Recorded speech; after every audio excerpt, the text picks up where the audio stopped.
Ya, salam kembali lagi dengan kami di Sarapan Pagi bersama saya Raldo Sinaga. Kali ini kita akan belajar dari perenungan firman Tuhan dengan tema dosa dalam perkataan. Alkitab mencatat bahwa barang siapa yang tidak bersalah dalam perkataannya, ia adalah orang sempurna dan hanya Yesuslah yang perkataannya sempurna. Saya ingin mengajak nih kepada kita semuanya merenungkan sebentar saja, apakah dalam diri kita sudah sempurna dalam perkataannya? Apakah kita memiliki omongan yang sempurna yang tidak menyakiti perasaan orang lain? Coba kita renungkan dulu dalam hidup kita. Apakah perkataan kita sudah sempurna? Saudara yang terkasih, salah satu anggota yang kecil pada tubuh manusia adalah lidah. Dan kita tahu lidah tidak bertulang, namun sanggup mematahkan hati orang. Dalam Yakobus pasal yang ketiga, ayat yang ke-9 sampai yang ke-11, dengan lidah kita memuji Tuhan Bapa kita, dan dengan lidah kita mengutuk manusia yang diciptakan menurut rupa Allah. Dari mulut yang satu keluar berkat dan kutuk. Hal ini saudara-saudaraku tidak boleh demikian terjadi. Adakah sumber memancarkan air tawar dan air pahit dari mata air yang sama? Dengan lidah kita memuji Tuhan Bapa kita, dan dengan lidah kita juga mengutuki manusia yang diciptakan menurut rupa Allah. Dengan lidah kita memuji Tuhan, artinya perkataan kita harusnya dipakai dalam memuliakan Allah, mengagungkan, menjunjung tinggi, menghormati Tuhan. Namun dengan lidah kita terkadang juga kita merendahkan orang-orang, bahkan juga mengutuki orang-orang sesama kita. Sangat banyak orang pada masa sekarang yang perkataannya menghancurkan hati orang, seperti membuli. Mungkin awalnya dilakukan dengan candaan, namun berujung merendahkan seseorang.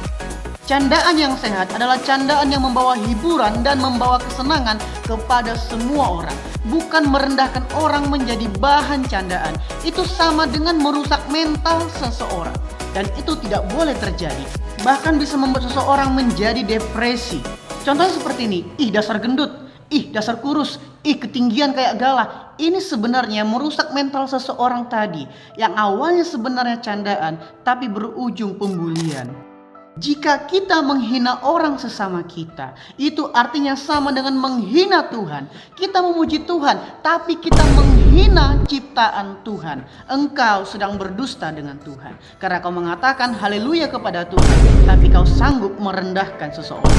Contoh lagi yang paling fenomenal di dalam kalangan gereja, yang mungkin sering terjadi ketika ibadah diucapkan haleluya, puji Tuhan, namun sampai rumah bertengkar dengan suami atau bertengkar dengan istri menggunakan bahasa kebun binatang, bahasa yang tidak layak, yang merendahkan pasangannya sendiri. Pada masa sekarang juga begitu banyak generasi muda yang tidak lagi menghargai orang tua dari perkataannya. Mereka tidak segan untuk mencaci bahkan memaki orang yang lebih tua dari mereka. Dalam ayat yang ke-11 dikatakan, adakah sumber memancarkan air tawar dan air pahit dari mata air yang sama? Maksudnya, sumber mata air dari suatu sumur yang rasanya tawar, maka mustahil bisa menjadi pahit. Intinya adalah seharusnya hati kita sebagai sumber yang manis harus bisa mengeluarkan perkataan yang berkat, tidak tercampur dengan perkataan yang pahit. Jadi yang dimaksud dengan sumber mata air ialah hati kita, karena apa yang keluar dari perkataan kita itu merupakan ungkapan dari hati kita yang diproses melalui pikiran kita. Saudara yang terkasih, jangan sampai kita berdosa oleh perkataan kita sendiri. Lidah memang kecil, tapi bisa membuat masalah yang besar jika perkataan dari lidah tadi dikatakan dengan cara yang sembarangan. Maka Rasul Yakobus memberikan ilustrasi lidah itu bagaikan api. Api itu kecil, meskipun kecil bisa membakar hutan yang besar, karena nyala apinya bisa menjadi semakin besar. Begitulah perkataan kita. Terkadang yang menurut kita tidak salah, ternyata perkataan kita telah menyakiti perasaan sesama kita. Perkara yang kecil tadi bisa menjadi perkara yang huru-hara, perkara yang menjadi besar. Saya kasih contoh sedikit. Saya baru pulang dari perantauan dan berkumpul dengan keluarga besar, dan kami mengadakan sebuah acara. Kemudian bibi saya bertanya, "Oh, masih sehatnya kau? Oh, udah gimana kabarmu?" "Sehat, Bik." "Sekarang kau udah umur berapa?" 23. "Oh, jadi kapan yang kau bawa calon menantu ke rumah? Awas, nanti dibilang kau jangan gak laku loh." Iya, Bik." "Lah, terus udah berapa penghasilan dalam sebulan?" "Cepat-cepat lah, gimana? Udah bisa kau bayar utang mamamu itu?"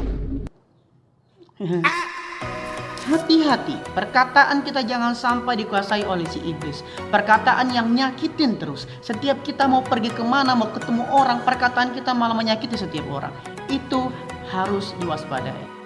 Oleh karena itu, saya mengajak kita semuanya untuk sepakat untuk mengucapkan selalu perkataan yang berkat dan bisa mengendalikan perkataan kita menjadi perkataan yang mendatangkan sukacita agar hidup kita tetap bisa menjadi contoh teladan, yaitu garam dan terang. Memang kita bukan orang yang sempurna dalam perkataan, tapi kita ingin selalu memberkati sesama kita dari perkataan kita. Amin. Demikian firman Tuhan. Tuhan Yesus memberkati.